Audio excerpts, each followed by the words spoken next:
खरादिन है मात्रे समस्त को इच्छा हुए ठंडा ठंडा लस्सी पीवाई। आम आज से गोटे लस्सी बनवा जार ना है चॉकलेट लस्सी। ताले आसनु स्टार्ट करवा आज recipe. Hi friends, Suchitra kitchen को आपण समस्त को बहुत बहुत स्वागत। प्रथम नवा गोटे ग्राइंडिंग जार से देदेबा गोटे कप फ्रेश दही, पूरा गाढ़ा दही ने से देदेबा हाफ कप चीनी।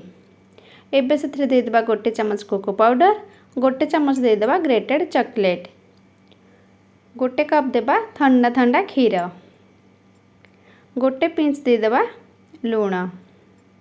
एबे मुझे देदे गोटे चम्मच आइसक्रीम। आपण मन पाखे थिले देबे ना स्किप करेंगे। ये मुझे किसी आइसक्रीम देदेली।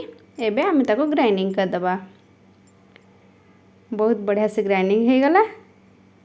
एबे नबा गोटे ग्लास से देदेबा किसी आइसक्रीम। आम जो ग्राइंडिंग करथिले लस्सी एबे ताको देदेबा।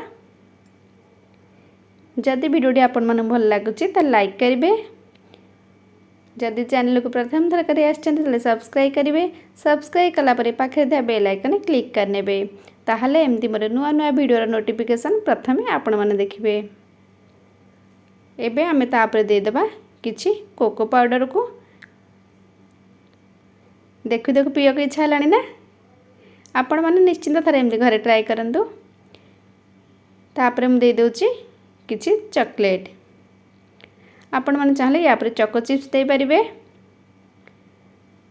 आपण मैंने को घरे बनला परे आपन केमती लागिला आपण का अनुभव मो साथे शेयर करेंगे।